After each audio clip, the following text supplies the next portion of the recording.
I think execution in draft is a little bit easier for the side of AG Global, right? There is quite a few factors you have to consider on the side of Alpha 7, especially for heroes like Nyap on this Guan Yu. He needs to make sure that his heroic charge hits the marker at the correct timing. He must make sure that he does not get CC'd or slowed. And it requires quite a little bit of coordination because they need tunnel vision. Guan Yu is actually quite easy to spot out.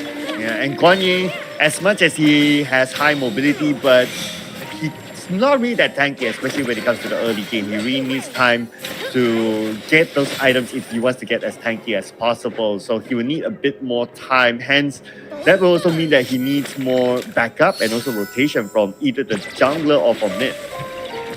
Okay, so quite a bit of success in the mid lane already, and this is good coming out from the side of AG.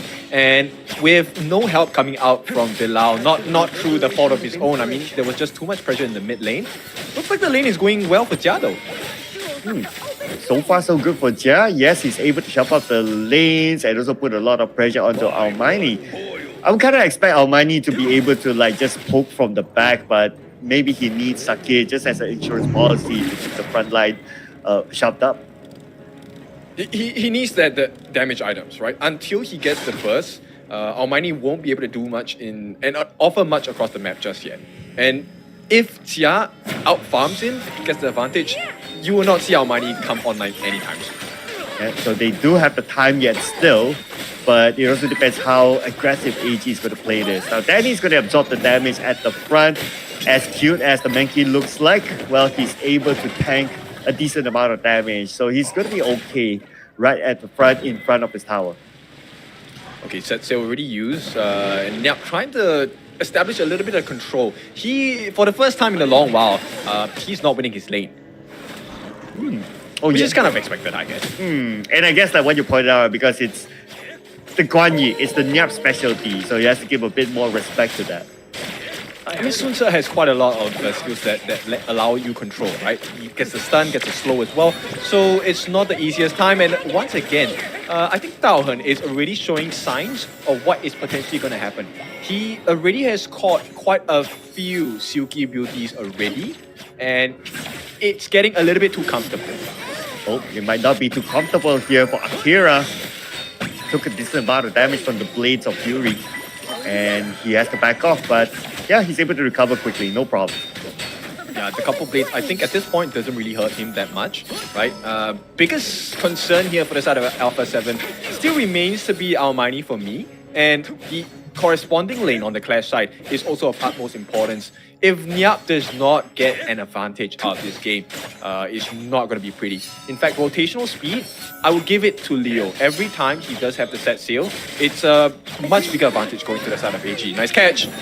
And here we go. Looks like there's a lot of damage onto Bilal. Bilal will fall. The first blood given to AG. Yep, but it's a roam and support that gets the first blood. So while they get that extra gold, it does go into the Dolia, so it could have been in better hands. Dream Roam going to be expended as a defensive measure, nothing too big at this point. But the bigger pain is actually losing a camp. Actually they don't. Then he takes it back. Yep, and immediately force out the set sail, and where is he going to go? Okay, circling around, trying to find his next target, banging into the mid. And it's going to be Fury receiving it, but no big commitment because there's no minions there. Okay, big power spike for the side of AG. Jia just got that Spark Force Jagger. He's going to be able to deal quite a little bit of damage. And it looks like Alpha 7, they are going to be forced into a bad position here because they can't contest. So Akira rewards themselves for the side of AG with the first Tyrant of the game. 12,500 in the pocket, close to 1,000 gold ahead.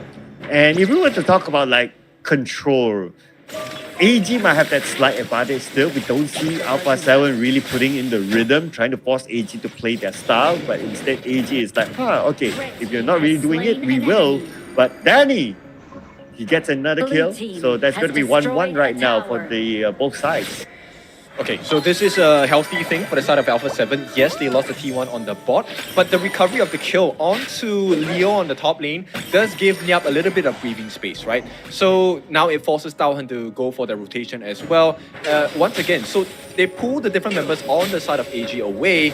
They get space to farm, and this is perfect for Fury, perfect for Almighty. They need all the space they can get to get this farm because they are quite behind.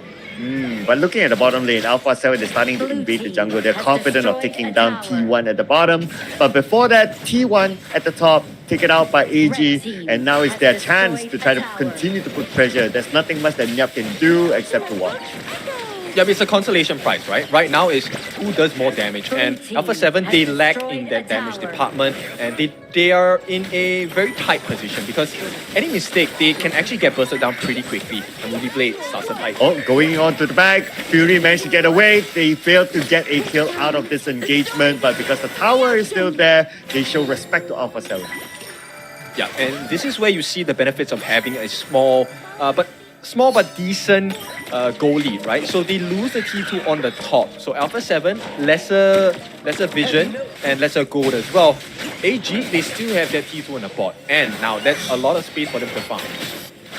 And with that space, this will give them the ability to continue to snowball. They are ahead by about 2k in terms of the gold department. And Saber is waiting in the bush. He's waiting for Sake. He sees Sake. Sake's going to pass by. Sake, do not overcommit. And Sake sniffs out something wrong. He will pull back for now. But the rest of them not really pulling back. And this gives AG the opportunity to try to sneak out a kill. But they are not overly committing yet. Right. Nyap did a very nice job of actually stopping that set sail coming in from the side of Leo here. And Danny, I think, does secure his Azure Golem, so nothing too big of a loss coming in from the side of A7. They're still behind, but I think this is a good recovery, right? AG may be looking for another entry here. Tia needs to back off. If he gets caught out here and taken apart, it's a potential opening for A7 to take advantage of. Yeah, good move by Jara. He senses the rotation by Alpha 7, so he immediately backs off, just showing the level of discipline that he has again. But at the top, still Leo has free roam, but now he's moving towards the mid. They're going to start an engagement onto Akira. Akira, 50% of health. Akira makes a U-turn because of the set sail coming in from Leo from the back line, and Leo being pushed back down. Leo was to use a flash, but at the same time in the middle, very low health here for Downhand. Downhand has to disengage, while Jia makes sure he gets a double kill out of this engagement. Oh, they were trying so hard, and they will get a consolation prize here. Oh, not done yet though. But it's not enough. Oh, triple kill for Jia. Alright, beautifully executed, and this will allow Jia to continue to scale in terms of the damage. Yep, and AG win big with that move there. It's going to be 4-2. It's not the biggest kill game, but you can see the growth of Jia already, right? With the Doomsday as well as the Sparkforge Dragon, able to kind of melt many of the members on the side of Alpha 7. Now, they get the mid T1. What more can they get? 8 minutes into the game, they're already at 3,000 gold ahead, and Nyap gets caught out. We're going to see the next Tyrant soon, so they might challenge for it. Both sides prepping themselves up.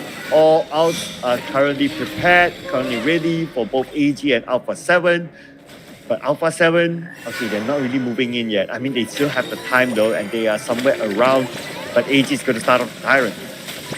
They can't do anything. Danny cannot go in. There's no escape mechanism. None of them have flash. So this is a guarantee for AG. They will secure it. Tia takes it for the team. And now they keep this 3,000 goal lead, right? But more importantly, they are also positioned to make sure that Alpha 7 doesn't get anything else that's free across the map. I wonder will be any free kills in the middle right now. Alpha 7, they are circling around. They're trying to know if everyone from AG is in the middle. But the fact of the matter is that it's not. While AG, they continue to send Jia at the bottom to secure this T2. No, they're too fed. At this point, AG has a significant gold advantage, itemization as well. So there's plenty of damage already coming out from Xia. And with the position that Akira is having, he is the vision for the team. This is allowing them to make more conscious decisions on what is the best play available, right? And Dao Hen, very clean gameplay so far, like I said, has already been very comfortable with catching people with the Silky Beauty, hasn't been deterred from doing so at all. T2 will be taken down in the middle, allowing AG to have even more space. But the discipline that they're showing right now, they know that in about 20 more seconds, the next objective will be up. So might as well keep all their skills to secure the objective. Yeah, with the reset, no more Primal Bond as well. This is a big advantage that AG can get for themselves. All they need to do is not die here. Yeah, but Alpha 7, they have to shove out the lanes in preparation for that too. You can see that on the bottom lane, Nyap is shoving up the lanes as well, but he will rendezvous with his other teammates at the Tyrant area. As the fight will continue on, we can see Danny receiving a lot of damage, 50% of health left for Danny, but Danny is tanky enough, he should be fine. But the backline, Leo goes in, they catch one, Chia on the rampage. Yes, this is what they're looking for. Oh, not over yet, this fight. You can see Nyap coming in, Nyap taking a bit of damage, but Nyap committing again. They're trying to sandwich the players of AG, but they don't have the damage. They don't have the damage to secure those kills. They don't want to fight. At this point, it's really just pushing them away because Tia is on the top, breaking down the towers. Oh my goodness, Jar is there, Jar is in right now. They have to go back. AG has infiltrated the base. They want to break the crystal at this moment. But the minions, they are not in yet. Nyap is trying to pull them away, but Nyap will fall the rest of Jar. Minions are out. They're waiting for the next wave of minions to end the game. They will continue to put pressure onto Alpha 7. 50% of health left for the crystal. They take out Fury. This could be an ace, ladies and gentlemen. It is an ace. And AG wins game number